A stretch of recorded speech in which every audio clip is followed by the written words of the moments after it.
Welcome into Triple Zero's The Anti-Hot Take Sports Show. I am your host, Josh Buckhalter. Be sure to follow me on X at JoshGBuck. Hit up the Facebook page, Clocker Sports. The website is clockersports.com, and the email address is contact@clockersports.com. And, of course, you can always follow the show on X and on Instagram, or on Facebook, rather, at 30spod. That's the number 30spod. And, of course, you can follow Clocker Sports on all those platforms as well. And on TikTok. We are on TikTok. That's where you get a lot of the videos. That if you're not on Twitter, you can go to TikTok and find them right there as well. I'm doing some decent numbers, so we are trying to grow, man. Just trying to expand. I do want to start off before we get into the episode today, addressing the maybe the elephant in the room if you were paying attention, maybe not, whatever. You should be though. Last Saturday, I was supposed to do a NBA show. Did not do it. Was not an accident that it didn't happen. I had some prior obligations that I had to take care of. The fiance's birthday was on Saturday, so we did that. That's what we did.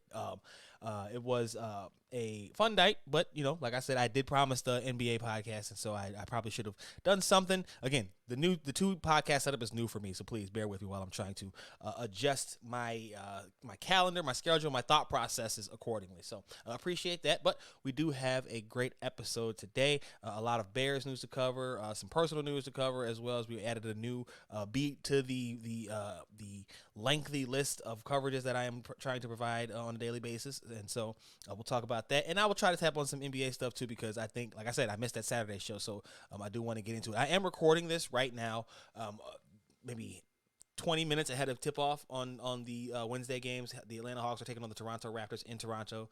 So just to let you know of how dedicated, how serious this is, right? We are legit about this. But like I said, a lot of Bears news. So with that, we'll get right into it. Week 15 in the NFL is upon us, and the Chicago Bears got back to practice today.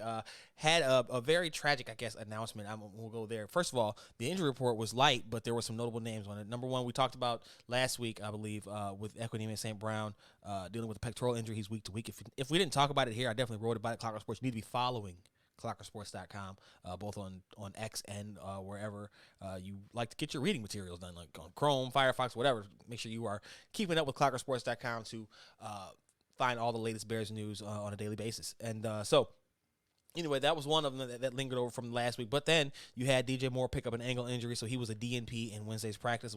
That's something that we'll have to monitor. I was trying to talk to him, too, about the carries, but I guess maybe he doesn't want to get more carries now. That was his, I think, he had 3 carries in week 14.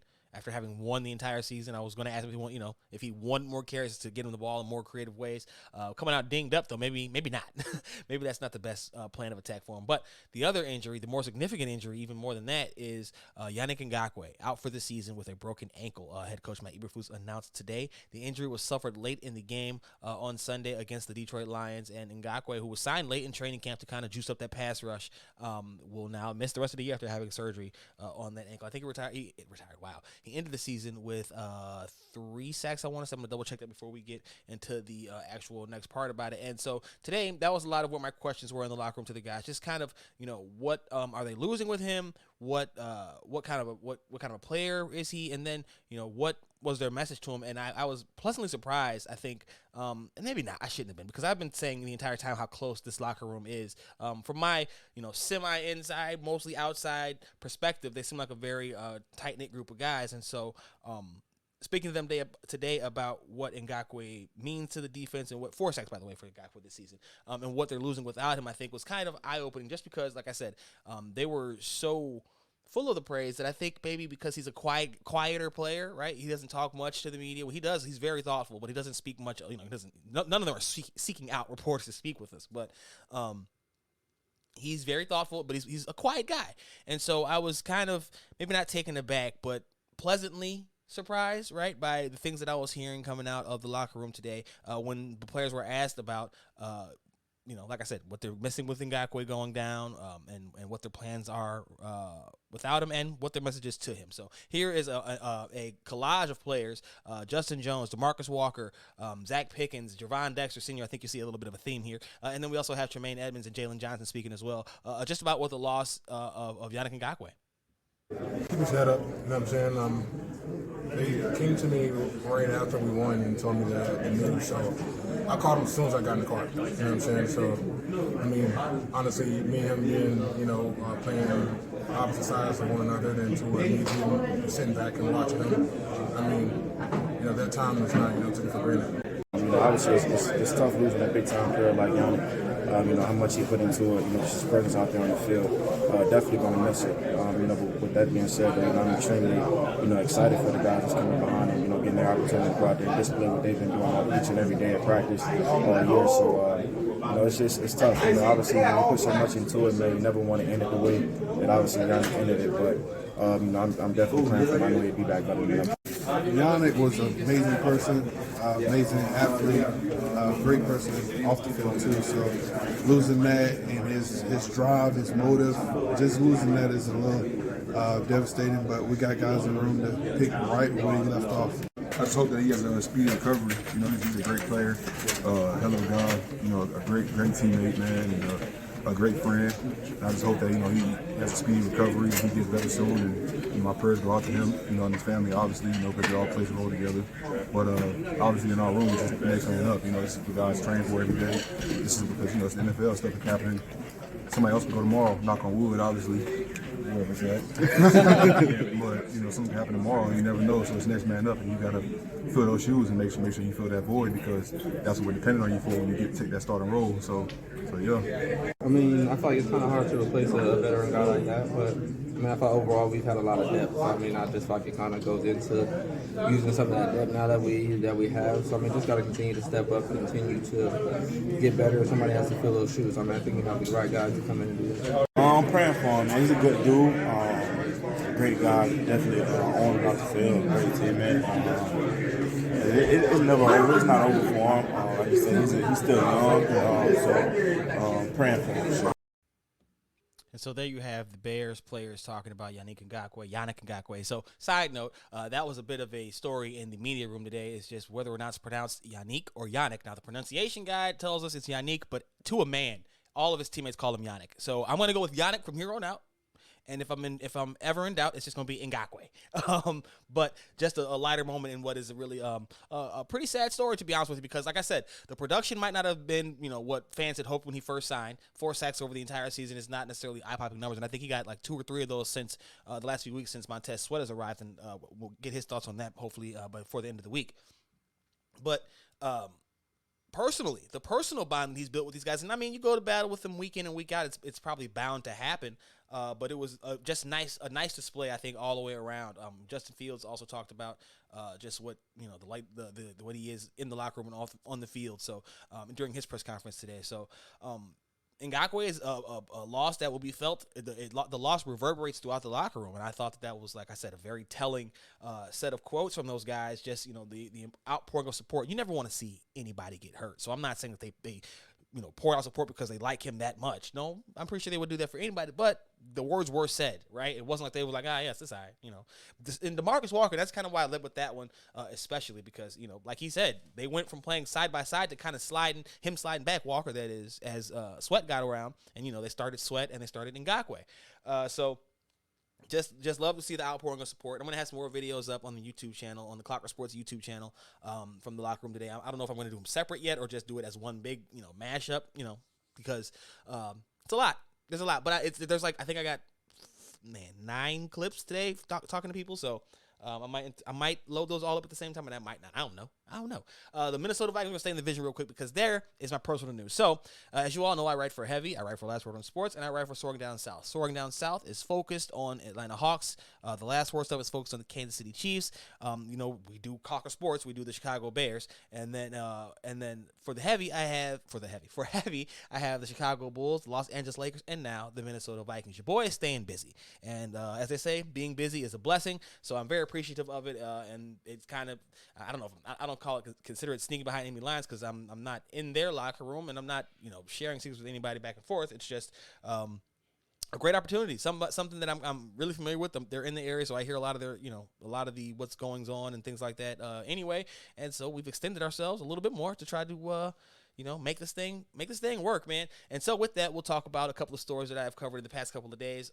for Heavy on Vikings. And one of them is the quarterback change that went down, going from Joshua Dobbs, great name, to Nick Mullins, who came in week 14 against the Las Vegas Raiders and led the Vikings to a 3-0 win. I think it was the 16th shutout in franchise history, and the first 3-0 win since like 95 or something like that. Like, it's been a long time. Dobbs has as much as I like what he has done this season in terms of adapting to the situation and showing that he's better than maybe what people thought. There has been some turnover problems. 3 fumbles, 4 interceptions. Like that's 10 turnovers just in 3 games in a 4-week span, right? And then this past week he got sacked 5 times. Now, I don't know if it's all or not. I'm not going to say I don't think. I just don't know because he hasn't had a chance to be developed as a starter. And part of that, I think, is because, we know how NFL teams are when guys seem like they don't have 100% interest in football. If it's not all football, sometimes those guys, we've seen it before. Myron Rolle, safety from Myron Rolle from Florida State, I think ended up slipping because he wanted to be a neurosurgeon and didn't want to, full-time football. Now, you got a guy like Laurent Duvernay-Tardif who came in and was a doctor and played, well.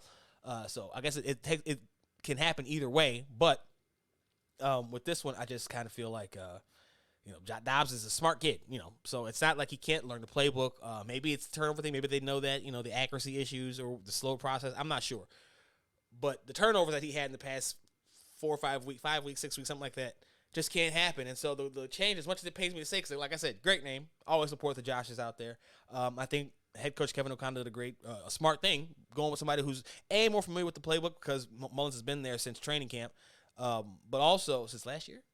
Anyway, but also because they're trying to fight for a playoff spot, and when the division is up in the air as it is, with the Lions losing to the Bears last weekend, with the Packers losing to the New York Giants on Monday Night Football, you definitely need to make sure that you're doing everything you can to kind of secure a victory or your team's place in the division. And it's very, like I said, very much up for grabs still. So I'm not at all surprised by that. A couple of the other happenings going around. There's whispers going around that Bill Belichick will be out as Patriots head coach. There was a report coming up from Bob Curran that Boston Globe that I think that's Boston Globe. Oh no, that the Patriots have decided that they're going to move on from Belichick after the season. Heard similar rumblings about Mike Tomlin, but I think that those are just kind of some fan that wants that to happen. Here's the thing: if Belichick is out in New England, he will not be out of a job for long. It'll be as long as he wants it to be, and I also say that to say I'm not surprised if they do move. I don't know if they will, but I wouldn't be surprised if they do, because as we talked about the whatever's going on in New England there, I said I've had no faith in it because it just doesn't look like they're in 2023 with their roster building.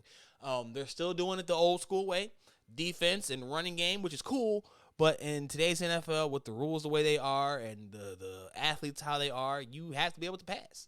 You have to be able to move the ball through the air, and they just have not built a successful passing offense. Now, I'm not putting that all on Mac Jones. I'm not a Mac Jones fan, but I'm very well aware of how much has to go right for a football operation to look well-oiled.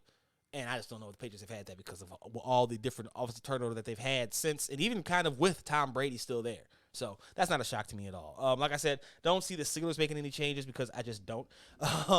That's Mike Tomlin's got. They don't change like that.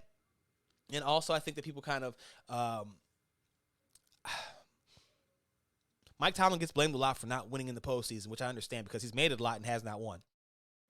But how many teams have not even gotten there? How many of those rosters has he gotten there with that probably shouldn't have made it? B, and then C, what are they? I mean, you got to have a succession plan, and all good things come to an end. And if his tenure comes to an end in Pittsburgh, I again guarantee he won't be out of work for very long. But I don't know if there's many upgrades, and I don't know about Pittsburgh wanting to reboot and restart the entire process over again. Maybe, but I just can't see that happening. So, two prominent head coaches that are kind of being bandied about as scapegoats, I guess it were, with when roster. Now, Belichick is in control of that roster, so that would definitely be a Bill problem. But Tomlin's got a GM that does what he has to do. They're having issues with they were having issues with the offensive coordinator Matt Canada. I'm not sold on Kenny Pickett. I just don't know what else they're supposed to do at this point because, again, the defense has been solid. They lose people left to right, and you barely notice the drop-off. I just don't know how you pin that on the head coach when there's clearly other things that could be, making it a little bit better. But either way it goes, they're going to have to figure something out because I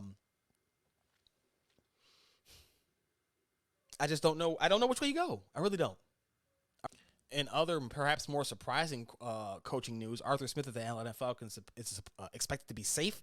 The Falcons have a chance to win the division, so it's not going to be pretty, but they're up there. And Smith, for all of his faults, I guess you could argue the fact that he's kept the team on balance, and that's kind of what we've said about the Matty Bufus with the Bears. If you can keep the team together through turmoil, I guess that gives you a better shot to actually stick around despite not getting the results that you set out to get.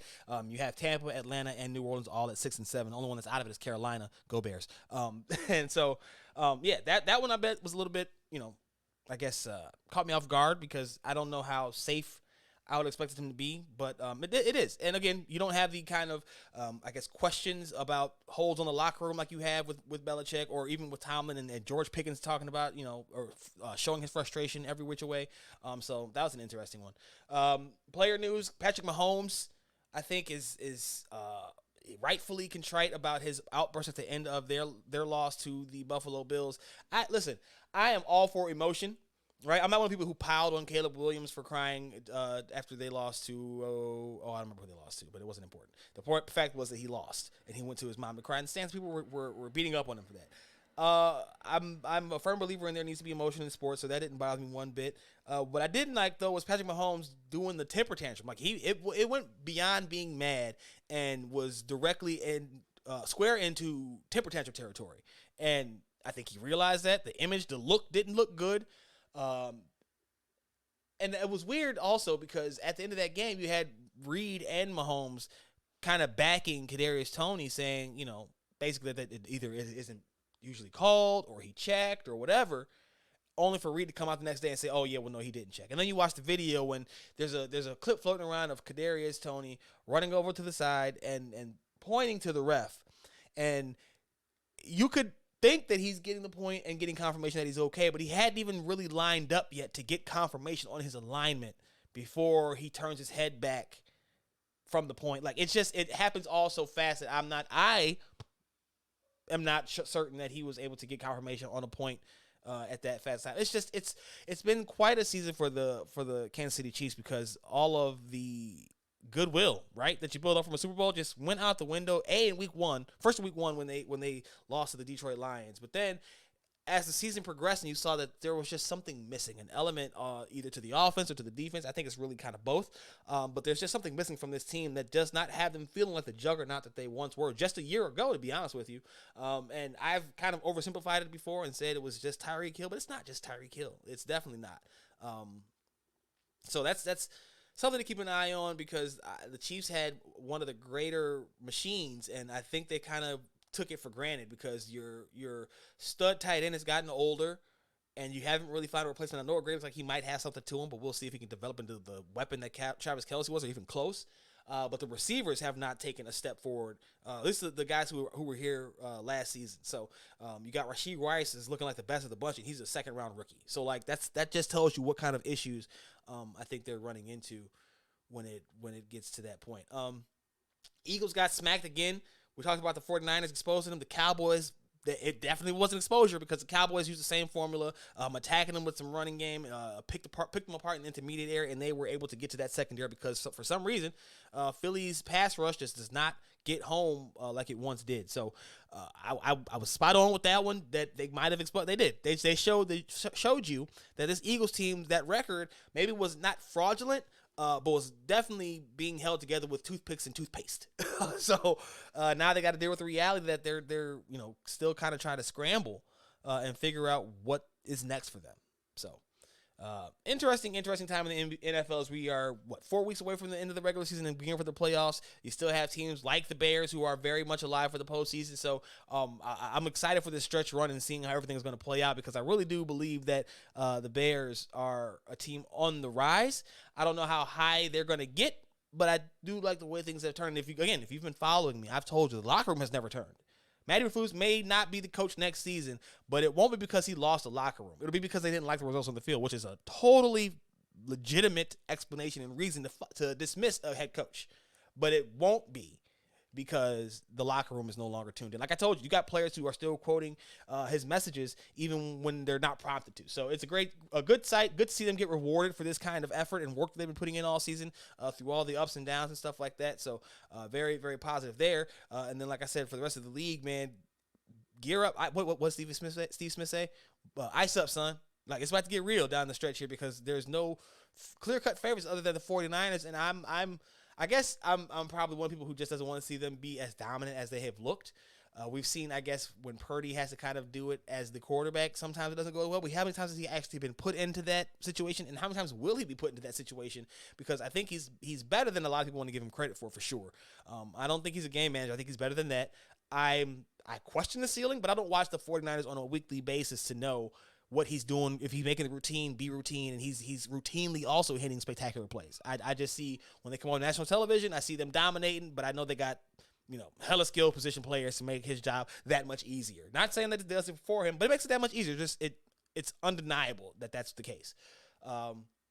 Very, very much looking forward to the stretch run of this season. Again, I don't think we have any juggernauts, so we'll revisit, how I feel about playoff seeding and all that kind of stuff in the coming episode. But as it stands right now, man, I'm just excited for this stretch run of football, especially as the team that I cover on a daily basis has kind of turned things around. It seems like their vibe is matching their play on the field, because it was kind of weird to me to see them be so upbeat when things were going so horribly on a weekly basis, but they were confident in the work they put in, and it looks to be paying off. And so we'll see how they can fare down the stretch here, if they can secure a playoff spot, and again, how the rest of the league does as well. So switching gears real quick before we get up out of here.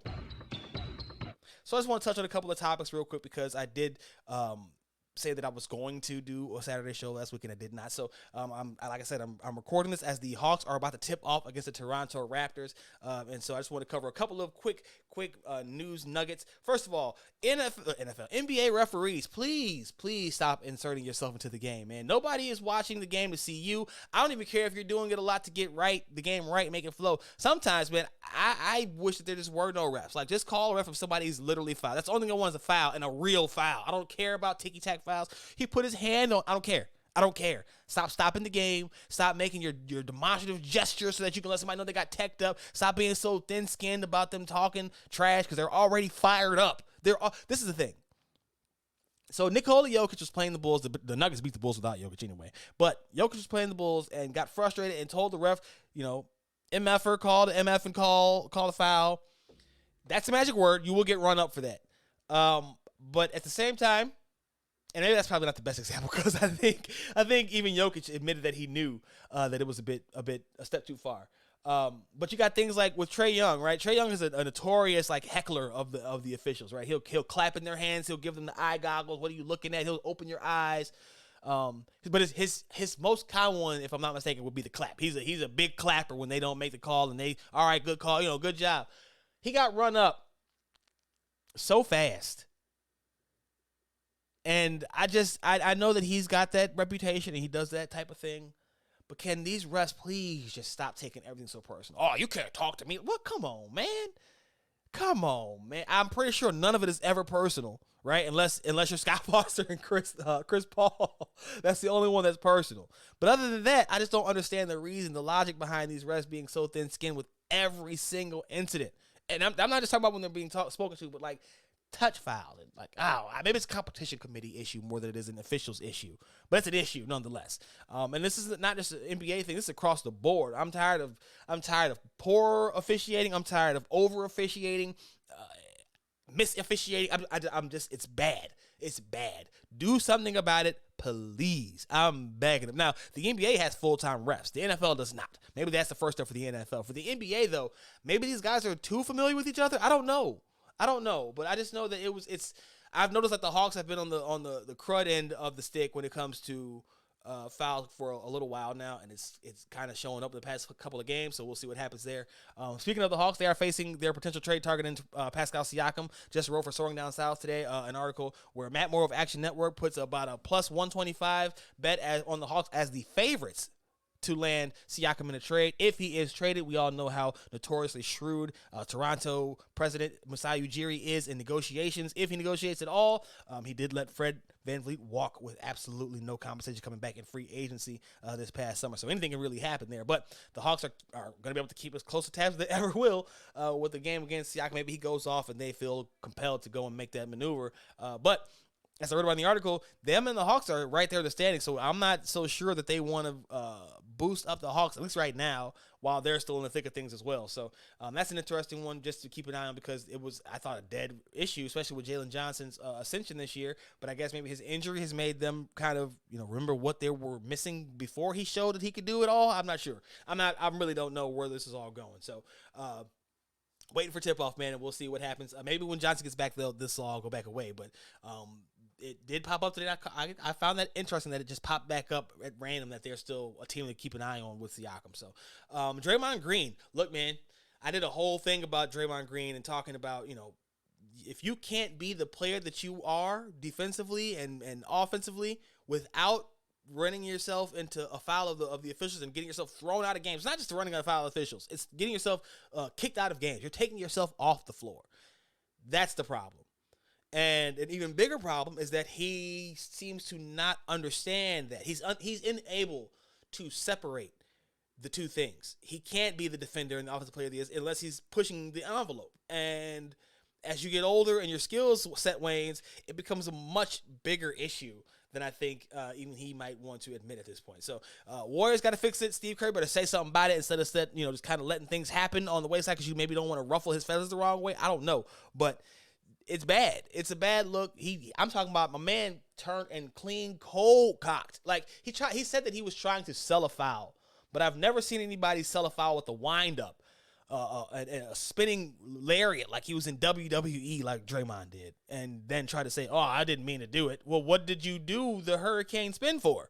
Tornado fist. What did you do that for? Like it looked like a finishing move. Like it was a special. You have to build up your meter before you could break that bad boy out. Like that's how legit it was. Now, mind you, Draymond was just out here choking Rudy Gobert, right? He's flying kicked Demonis Sabonis. Like, dude, Draymond is really practicing for his kung fu career after the NBA stuff is done. It's got to be it. MMA something, because my man is doing too much putting hands on people in an NBA game. It's just it's out of pocket, and you got Sabonis saying that brother needs some help. Like,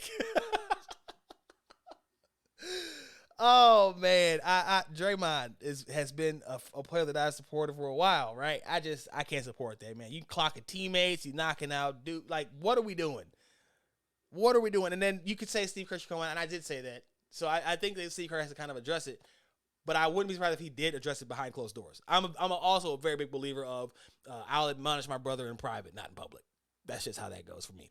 So I wouldn't be surprised if you see the same thing coming out of the Warriors facilities. But man, Draymond, like I've been kind of over the last few years. It's been more glaring because his skill set just has kind of tailed off a little bit. And so to see him go out there and you got to look, if you haven't, I retweeted again Clocker Sports on X. If you have not seen it, or either on X or Clocker Sports or Josh G-Buck, one of the two, follow them both just to be safe. But if you see it, it's a full load up, and he just does the whirling dervish, closed fist, spinning full extended arm. Like that's the other. Why is your arm extended? What do you mean you're selling a foul? Why is your arm extended? Oh, man, it's crazy. It's crazy. Latest intel on Chicago Bulls star Zach LaVine. There's still no trade market from him, but Joe Cowley of the Chicago Sun-Times reports that LaVine's relationship with head coach Billy Donovan is pretty much kaput.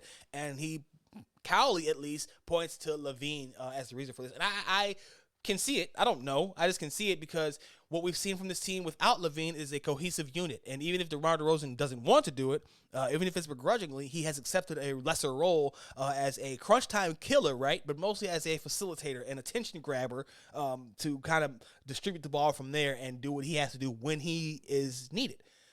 We have not seen that from LaVine. I'm not sure if he has that kind of a switch in him, because his game is very much seems like a rhythm style of game. If he gets going early, right, you could kind of see him doing it the rest of the game. Now, there's been a lot of times where he hasn't had it, doesn't go for the rest of the game.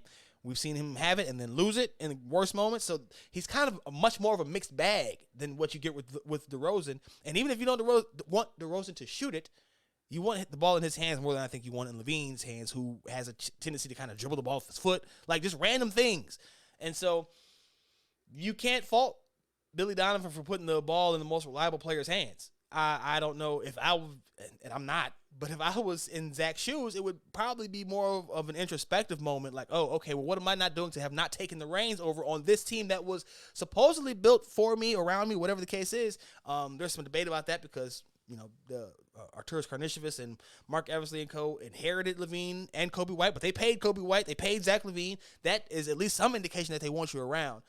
So it's disappointing to see that it hasn't turned out the way that they wanted it to, but I just hope that they do get it figured out. Now, connecting the Bulls and the Lakers, you have the LaVine trade, and supposedly Zach's team wants him in L.A., but LA can't move the necessary pieces just yet, and they're not necessarily too high on LaVine. They'd rather get DeMar DeRozan and Alex Caruso. The Bulls don't want to trade Caruso. You're not trading DeRozan and DeRozan and LaVine to the Lakers, so they're going to have to make a choice. The Bulls want to keep DeMar DeRozan, but if they don't win, they're not in a win situation, then it makes more sense to trade him. I think they're open to that. They lost 2 straight now after winning 4 in a row, so the joy, the glee of the early returns from LaVine being out have kind of faded, and so we're back into the reality of maybe they do need some more weapons, and they can't sit idly by while the team kind of just finds its way anymore. We'll see how it all turns out, man. But it's enough to me, and I've been saying this since the beginning, though. They should probably just go ahead and pull the plug as soon as possible, just because you need to get a head start. And just like with as it was with Caruso. Like I'm a big believer in Caruso, but his trade value is as it is probably the highest it's going to be for a while. And if you don't capitalize on that now, you risk him getting hurt and diminishing in his value as he gets closer to free agency. So the Bulls, for a change, and I guess again because they did it to get this group together, but they need to go back to being proactive instead of reactive. Stop waiting to see what's going to happen, because I can tell you got the same group. You pretty much know what's going to happen every time out. This should not be a secret for them, but it has been. Hopefully they get it solved, and we can see the Bulls get back to their successful ways. So that's going to do it for this episode of Triple Zeros. Be sure to follow me on Twitter, on X, at Joshy Buck, at Clocker Sports, on Facebook, at Clocker Sports, and of course you can hit up the website clockersports.com. The email just contact@clockersports.com, and follow the show on X and on Facebook at 30spod. That is the number 30spod. And follow Clocker Sports, read clockersports.com, follow Clocker Sports on TikTok, and of course you can read everything at Last Word on Sports. Heavy on Bulls, heavy Lakers, heavy Vikings, soaring down south, and everything will be aggregated to clockersports.com. And please like, subscribe, rate, review, share the podcast. Also, subscribe to the YouTube channel so you can get all those videos and alerts for when those videos go up. Like I said, I have a slew of them going up tonight, so it should be an action-packed night. And until the very next time, you already know what it is, man. I'm gone.